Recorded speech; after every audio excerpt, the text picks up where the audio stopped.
E aí, pessoal, tudo bem? Tudo jóia, meus queridos? Bom, assim como a gente vai trabalhar na primeira semana com a redação no sentido de revisarmos o que aprendemos até então, nós vamos fazer o mesmo processo na literatura, ok? Beleza? Então, moçada, olha só que legal, como é importante aquilo que eu falei na parte da redação. Organizem-se. Nesse primeiro momento, é muito importante vocês se organizarem, porque é muita novidade que vai chegar, são muitas aulas dos professores. Além dessas aulas, nós vamos trabalhar também lá no WhatsApp, nas dúvidas, resolver dúvidas de vocês. Eu vou postar reportagens para que vocês leiam. Então, vamos aproveitar ao máximo o modo como a gente pode trabalhar. É claro que é incomparável. Estar frente a frente é o nosso diferencial como seres humanos mesmo, né? Como animais, vamos assim pensar. Mas a tecnologia, ela, consegue suprir muito as nossas necessidades. Então, assim, o máximo que nós conseguirmos pegar dessa internet, a gente vai fazer isso, tá? Olha só, nós somos privilegiados de ter todo esse acesso. Milhões de crianças, de adolescentes não têm isso. Se a gente souber aproveitar, pegar bem tudo isso, você pode ter certeza de que sim, a gente vai estar bem preparado na nossa formação e também para concorrer nos nossos vestibulares, tá bom? Beleza? Então vamos lá. Galera, na literatura, nós tivemos isso daí num primeiro momento. A gente trabalhou com a ideia de arte, isso inclusive, né, foi matéria da nossa prova, da nossa primeira prova. A ideia de arte, né, é complicada no sentido de não ter um conceito propriamente dito, né? Ou, na verdade, é injusto a gente pensar num conceito estereotipado, um paradigma para definir arte. Por quê? A própria ideia de arte, ela é extremamente ampla. Imagine então se nós chegássemos e falássemos arte é isso ou só isso e pronto, né? O legal é a gente pensar que a arte é também isso, é também aquilo. O conceito de arte ele é muito profundo, ultrapassa séculos e séculos, pode ser universal, pode ser específico de uma determinada época, enfim, a arte ela está no nosso dia a dia nas mais diferenciadas maneiras. Vai lá para o seu caderninho e faça uma revisão sobre as ideias de arte que nós pensamos ao longo do nosso trajeto. A gente também falou sobre o conto Enfermeira, inclusive foi uma das últimas aulas que a gente teve. A gente começou a ler, nós não terminamos, então nós vamos terminar a leitura do conto Enfermeiro, vamos fazer isso, tá? Seja por aqui ou seja lá no WhatsApp, a gente vai falar sobre esse belo conto do Machado de Assis. Quem simplesmente nem leu ainda, tá marcando bobeira, né? É o momento de você ir lá então e ler um ótimo conto do Machado, que é um dos maiores escritores da história da nossa literatura. Os contos dele, embora simples, nos transmitem ideias incríveis, universais, muito críticas sobre o comportamento humano, mas também sobre o comportamento da sociedade, tá? Então façam a leitura para que em seguida a gente consiga trabalhar o conto. Nós trabalhamos também o conceito de literatura, né? Basicamente, a ideia de literatura está ligada à ficção. A literatura é uma forma de arte, portanto, ela é uma forma de representar a nossa vida. E a gente pode representar a nossa vida das mais diferenciadas maneiras. A ideia de texto literário e texto não literário dialoga bastante com o conceito de literatura, né? Se você pegar o significado da palavra literatura ou literário, você simplesmente vai falar que todas as formas de escrita seriam literatura. Só que a gente acaba ultrapassando esse significado. E toda vez que a gente pensar em texto literário, ou seja, aquele texto que está ligado à literatura, é um texto que trabalha mais esteticamente. Ou seja, lembra da importância das figuras de linguagem?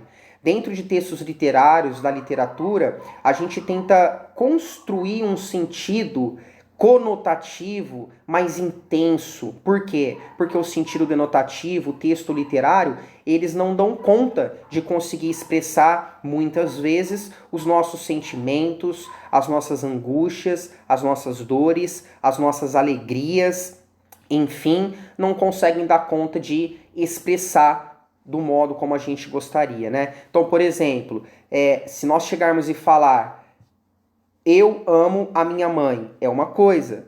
Só que você tem uma vontade maior de transmitir o amor que você sente pela sua mãe.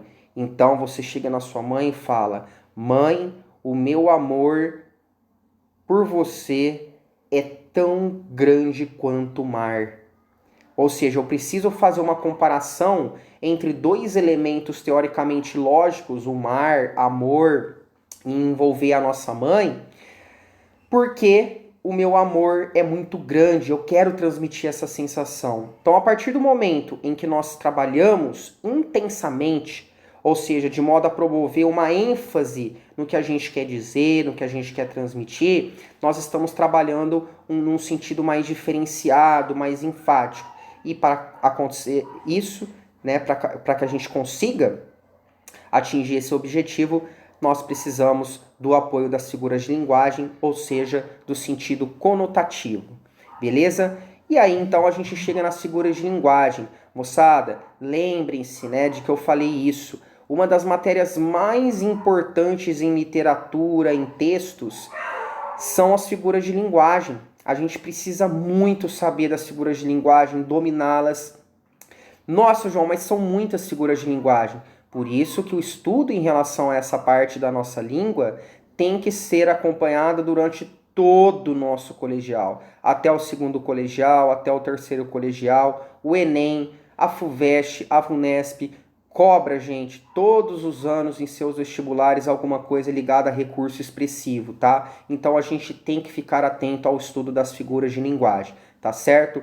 Eu vou dar o destaque, inclusive, a essa parte na revisão, que vai exigir mais de você, que vai exigir muito mais tempo de você, tá? Voltem lá, imagina que nós estamos estudando mais uma vez para a nossa prova, para que a gente realmente apreenda a questão das figuras de linguagem.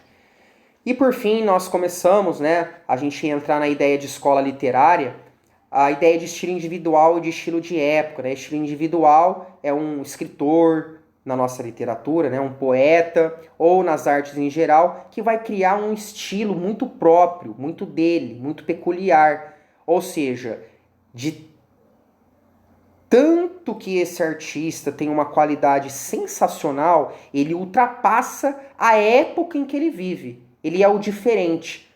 Ninguém, ou quase ninguém, construiu arte daquela maneira como aquele poeta, como aquele escritor, aquela poeta, poetisa, aquela artista conseguiu produzir.